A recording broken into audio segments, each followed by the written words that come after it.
Hi అండి, అందరూ బాగున్నారా? ఈరోజు మనం యమ్మీగా ఉండే పల్లి చట్నీ చేసుకుందామండి. ఇది ఇడ్లీ, దోశ, వడ ఏ బ్రేక్ఫాస్ట్లోకైనా చాలా బాగుంటుందండి.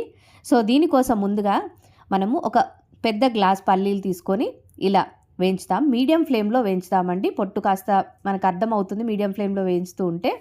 సో దీన్ని ఇలా మధ్య మధ్యలో కలుపుతూ వేయించాలి. ఓకేనా అండి? చూడండి ఎలా కలర్ మారిందో. సో మీకు ఒకసారి అర్థమవుతుంది. ఒక పల్లి తీసుకొని ఇలా నలిపారనుకోండి, ఆ పొట్టు ఊడితే అది మంచిగా వేగినట్టు. ఓకేనా అండి?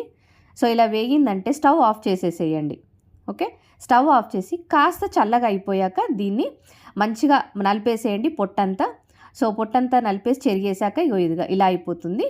ఆ తర్వాతకి వీటిని ఆ పొట్టు తీసిన పల్లీల్ని మిక్సీ జార్లో వేసుకోండి. వేసుకున్నాక ఇందులోకి ఒక 4 వెల్లుల్లి రెబ్బలు, అలాగే కొంచెం కొబ్బరి, మీ దగ్గర ఒకవేళ పచ్చి కొబ్బరి ఉన్నా అది యాడ్ చేసుకోవచ్చు. ఓకే, అలాగే ఇందులోకి 5-6 పచ్చిమిర్చి లేదా మీ రుచికి సరిపడంత, ఇంకా కాస్త కరివేపాకు, కొంచెం కొత్తిమీర. ఆ తర్వాతకి ఇందులోకి ఒక చిన్న ఉల్లిగడ్డ తీసుకున్నానండి, బాగుంటుంది టేస్ట్ యాడ్ చేస్తే. సో ఇందులోకి కొంచెం ఒక చిన్న రెబ్బ అంతా చింతపండు వేస్తున్నాము. ఆ తర్వాతకి ఇంకో 1/2 టేబుల్ స్పూన్ జీలకర్ర, మీ రుచికి సరిపడా సాల్ట్ వేసేయండి. నేనైతే ఇప్పుడు ఒక 1/2 స్పూన్ అలా వేస్తున్నాను. తర్వాతకి మనం మిక్సీ జార్లో ఒకవేళ ఏమైనా తక్కువైనా మిక్సీ పట్టేటప్పుడు చూసుకొని వేసుకోవచ్చు. ఓకేనా అండి? సో ఇదంతా పేస్ట్ పట్టాలి. కాస్త వాటర్ వేసి చూడండి, నాకైతే ఈ కన్సిస్టెన్సీ ఉంది. ఒకవేళ ఇంకా పల్చగా కావాలంటే మనం వాటర్ యాడ్ చేసుకోవచ్చు. ఇప్పుడు ఈ చట్నీని మనం పోపు పెట్టేసుకుందాము.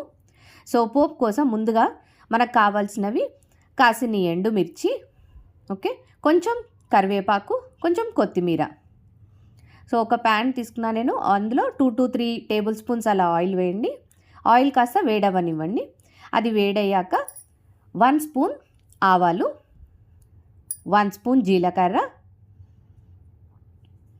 ఇందాక ఆల్రెడీ మనం పక్కన పెట్టుకున్నాం కదా ఎండుమిర్చి, కరివేపాకు, కొంచెం కొత్తిమీర, అవి వేసి మీడియం లేదా లో ఫ్లేమ్లోనే అలా కొద్దిసేపు అట్లా ఇట్లా ఫ్రై చేసేసేయండి. ఓకేనా అండి?